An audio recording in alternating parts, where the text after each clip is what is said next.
I wonder why nothing exciting ever happens around here.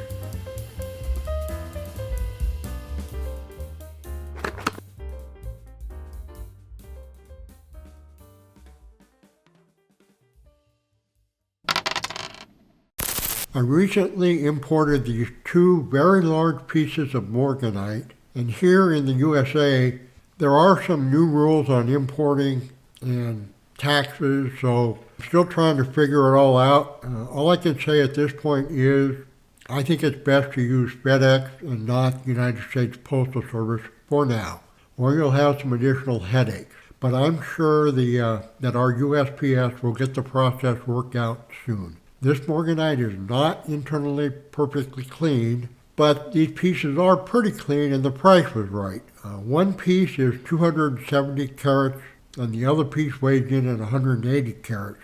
So they're both whoppers. I believe I'll cut the 270 carats for this video. Unfortunately, that piece, the 270 carat piece, has what looks like a saw cut deep into one side of this gemstone. And that will reduce the final carat weight, but fortunately, I noticed this damage before buying the gemstone and I was able to argue a better price due to the likely loss of rough that I'll have during cutting. Now this piece of rough, these pieces are too large to be weighed by my normal carat scale weight. My normal scale only goes up to 100 carats, and this piece, both pieces, are well above 100 carats. So for this piece of rough, it's going to overload my normal scale, but because I'm often cutting and buying large gemstones for clients, a while ago I invested in a second, larger scale to weigh those pieces of rough and gemstones which are too heavy for my basic scale. Let me bring in my scale for weighing heavier rough. Now, this larger scale doesn't measure using carats, it measures in grams. And for those of you who buy a lot of rough, you know it's very common for rough dealers to talk dollars per gram instead of dollars per carat when you're buying rough. So you need to know how to convert from grams to carats. It's pretty simple to make the conversion. You just multiply the number of grams by 5. 1 gram equals 5 carats. So this rough weighs in at 54.4 grams. And when you multiply 54.4 by 5, you get 272 carats. Again, this is another whopper of a gemstone. When I examined this rough, as I said earlier, I can see that there seems like something like a saw blade or something cut into this rough. And that's going to have to be trimmed off of the rough, and I will lose some of the weight, but there's nothing I can do about it except cut out this damage to the gemstone. As you can see, this cut, or whatever it is, goes into the rough much deeper than I originally thought. So I'm going to lose some rough, but it needs to be cut out. You just need to cut out all the damage to the rough. After I cut out this rough, it's basically going to look like a square or cushion-shaped piece of rough, meaning that the best stone to cut with this rough is going to be a cushion or a square design. So I used my Sharpie on what's going to be the table of this gemstone to show the final shape. Now I just need to grind the top part away, make it flat, and where all my Sharpie marks are, so I can attach the dot, and then I need to trim away the damage to this stone. I want to cut a design that I haven't cut before on this piece of rough. So I looked through the databases of designs that I have, and I looked through the databases at the United States Masters Guild website, and I came across a cool looking square design called Twice Brilliant Squared. And I really like the way this design looks when you look down at the table. This design was created by Jamie Bushley, and it's available on the USFG website for free. You don't have to be a member. This is the first design by Jamie Bushley that I've cut, but it looks good, so let's give the design a try. Now first, I will run the design through my GemCut Studio or GCS software and test cut the design using GCS just to see if there's any issues in cutting it that I may face. I do this with all my new designs.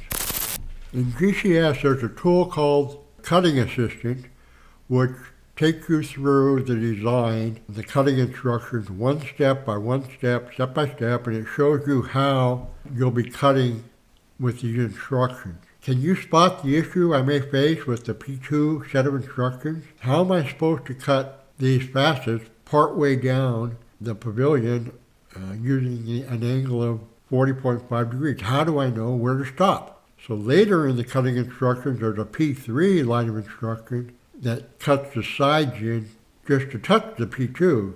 But I think I'd reverse those two so that I know where to stop with each facet. So this won't work with me, this design, just because I don't know where to stop with those P2 facets. Now I can fix these instructions for the way that I personally cut. Simply seems to me if I move the G2, the girdle, second girdle set of instructions up, and cut that before the P2, and also move the P3 instruction up to replace the P2 will become the P3, and that'll be the last tier of facets that I cut on the pavilion. And then every set of instructions, I know where to start and stop cutting each facet. So let me go ahead and do that.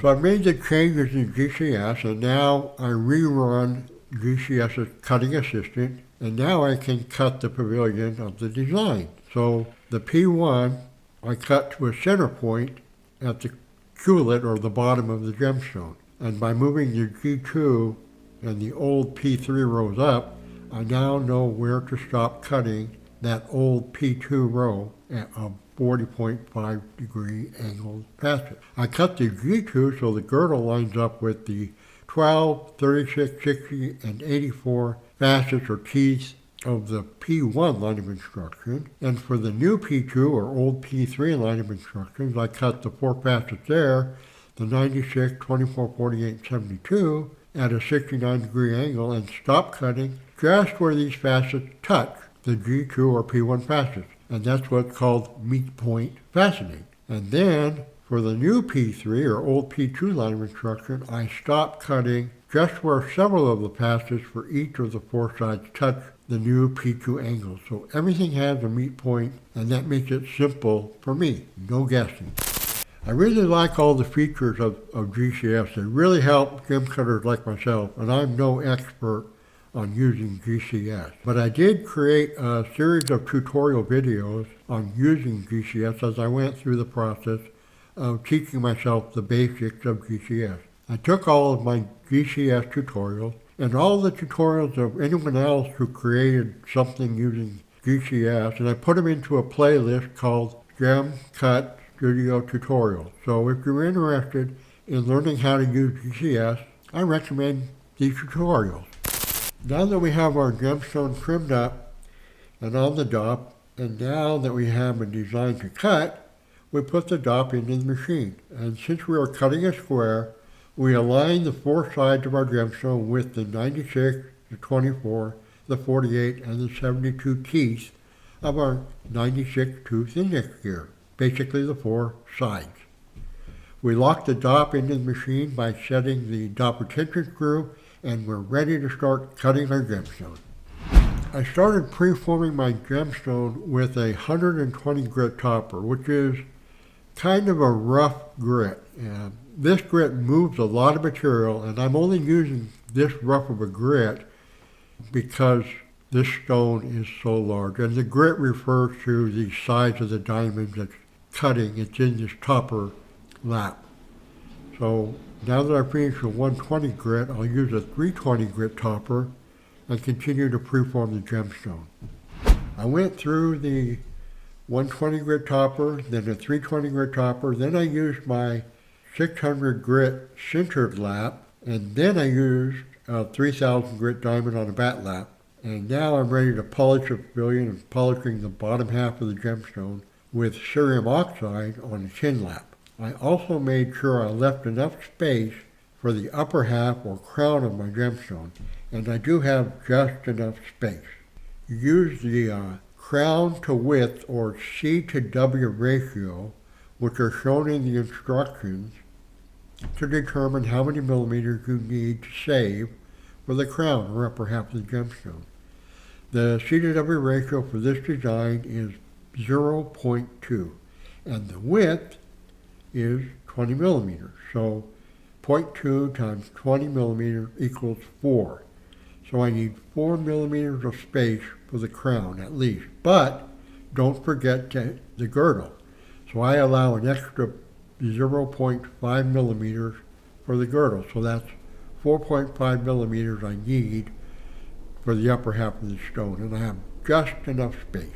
The pavilion is now polished. This Morganite, which is from the beryl family, along with emerald, aquamarine, cochonite, heliodor, and the rare bickbite or red emerald, they all polish very easily, at least for me, with cerium oxide. Now I'll transfer the stone and cut the upper half or the crown. Because I don't have much material to move on the crown, I was able to start with my 600 grit sintered lap and cut just the first 2 rows of instruction as I started preforming the upper half of this gemstone. I have, like I said, just enough space to cut the upper half, so I really could not have made this gem any larger, and that's due to that damage on the outside of the stone from that, what looks like a saw mark that cut into the rough.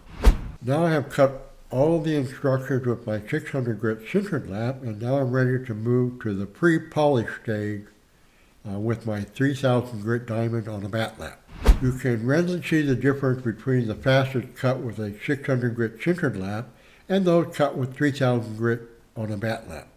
The stone is coming along beautifully. And to lubricate my lap, I use Professor Ignatius brand snake oil.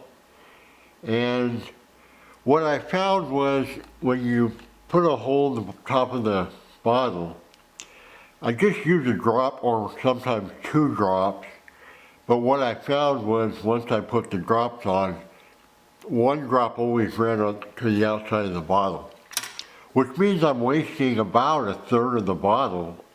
So what I did was I got a dropper, glass eyedropper, and now I just put a drop on or 2,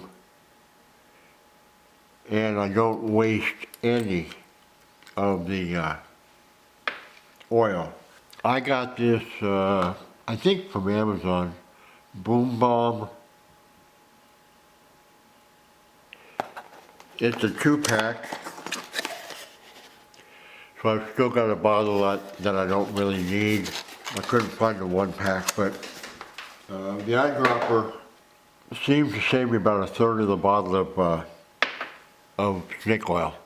Okay, I've pre-polished our Morganite with 3000 grit diamond on a bat lap, and now I'll polish it up with cerium oxide on a tin lap, and then we'll be able to cut and polish the table, and we'll be done with this Morganite in this very unique design. Okay, we've polished up our Morganite. Now we're ready to cut and polish the table, and we'll be done. So let me set the table up, ready to be polished.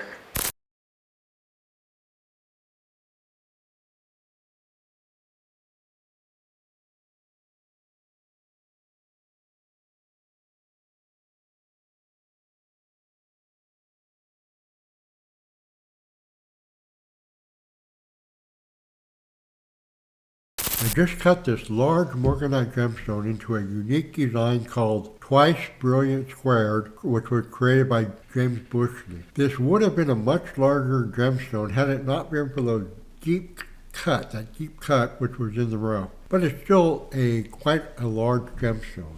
This is the first time that I've cut this design, and I adjusted the cutting order of the pavilion so that I would know when to stop cutting each of the facets, basically making it the points meet point fastening. But the design worked great, and this design looks very nice in the gemstone. I would recommend you give this design a try. But if I would not cut this design as the first design a new cutter cuts, but it could easily be among the first few designs cut by a new cutter. Please let me know in the comments what you think of this Morganite gemstone, as well as what you think of this design. And as always, happy fastening, everyone.